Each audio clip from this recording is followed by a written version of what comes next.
नमस्कार मित्रों, एक बार फिर से स्वागत है हमारे चैनल में। और आज हम बात करेंगे कि आखिर किस कारण से भगवान शिव और श्री कृष्ण में महाप्रलय युद्ध हुआ था और इस युद्ध में लाखों सैनिक घायल हुए और हजारों मारे गए। इतनी बड़ी युद्ध होने का क्या कारण था और इस युद्ध को आखिर किसने रोका, तो इस वीडियो में इन्हीं सब बातों की चर्चा होगी। सबसे पहले चैनल में अगर नए हैं तो चैनल को सब्सक्राइब कर लें और बेल आइकन को दबाना ना भूलें। तो चलिए शुरुआत करते हैं। बात उन दिनों की है जब महाभारत युद्ध के बाद श्री कृष्ण द्वारिका नगरी में जाकर बस गए थे। उनके कई पुत्र हुए, जिनमें से एक था प्रद्युम्न। प्रद्युम्न के बेटे का नाम अनिरुद्ध था। वह दिखने में बहुत ही सुंदर और तेजस्वी था। असुर राज बानासुर की पुत्री यूसा को श्री कृष्ण के पोते अनिरुद्ध से प्रेम हो गया।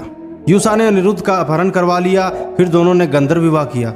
इसके बाद भगवान शिव और श्री कृष्ण के बीच भयंकर युद्ध हुआ।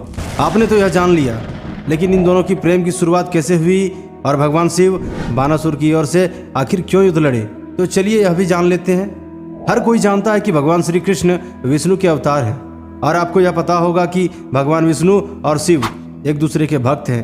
पुराणों में शिव और श्री कृष्ण के बीच हुए युद्ध की जो कथा मिलती है उसके अनुसार राजा बलि के पुत्र बानासुर ने भगवान शिव की तपस्या करके उनसे सहस्त्र भुजाओं का वरदान प्राप्त कर लिया। बानासुर के बल से भयभीत होकर सभी उससे युद्ध करने से डरते थे। इस वजह से बानासुर को बल का अभिमान हो गया। उसका अभिमान तोड़ने के लिए भगवान विष्णु ने एक लीला रचा। लीला के अनुसार बानासुर की पुत्री यूसा ने एक रात स्वप्न में अनिरुद्ध को देखा। जैसे ही उसने अनिरुद्ध को देखा, उस पर पूरी तरह मोहित हो गई। वह दिन रात बस उसके बारे में सोचने लगी। यूसा ने अपनी मन की बात सखी को बताई, जो कि एक मायावी थी और उसका नाम चित्रलेखा थी। उसने अपने सखी को द्वारिका भेजा। चित्रलेखा रात के अंधेरे में श्री कृष्ण के महल में घुस गई।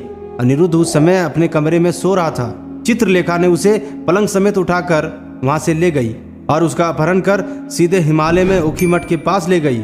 यूसा भी वहां पहुंच गई। जब अनिरुद्ध की नींद खुली तो वह चौंक गया। उसे कुछ भी समझ नहीं आ रहा था। तब यूसा ने अनिरुद्ध को पूरी कहानी बताई। कहानी सुनने के बाद अनिरुद्ध के मन में भी प्रेम की दीपक जलने लगी। आखिर क्यों ना जले, यूसा थी ही इतनी सुंदर। उसकी सुंदरता को देख वह सब कुछ भूल गया। यूसा जो बोलती वह सब करता। फिर दोनों ने वहीं पर गंधर्व विवाह कर लिया।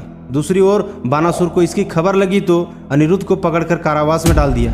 कारावास में डालने के बाद जब श्री कृष्ण को इसकी खबर लगी तो वह अपनी सेना लेकर बानासुर के इलाके में पहुंच गए। दूसरी ओर बानासुर को भगवान शिव से वरदान प्राप्त था। शिव जी ने उसे रक्षा का वचन दिया था। कृष्ण द्वारा आक्रमण की खबर मिलते ही बानासुर ने शिव की आराधना की। इसके बाद शिव जी अपनी सेना के साथ बानासुर की रक्षा करने के लिए पहुंच गए। श्री कृष्ण और शिव जी की सेनाओं के बीच युद्ध शुरू हो गया। श्री कृष्ण ने बानासुर के ढेरों सैनिकों का वध कर दिया। शिव जी ने भी श्री कृष्ण के कई सैनिकों को नुकसान पहुंचाया। दोनों सेनाओं के बीच भयंकर युद्ध चल रहा था।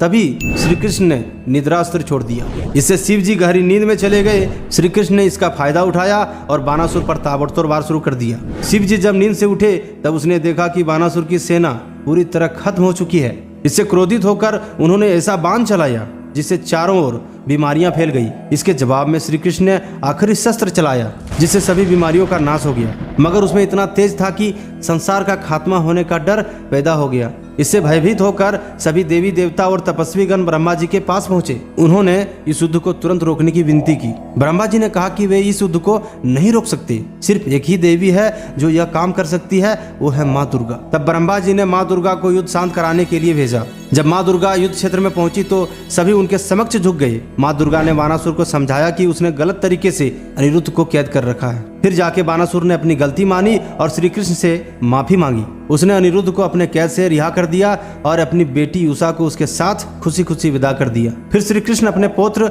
अनिरुद्ध और यूसा को लेकर द्वारिका वापस लौट गए। अगर यह वीडियो आपको अच्छा लगा होगा तो आप कमेंट सेक्शन में जाकर जरूर कमेंट करें और साथ ही साथ आपको धन्यवाद।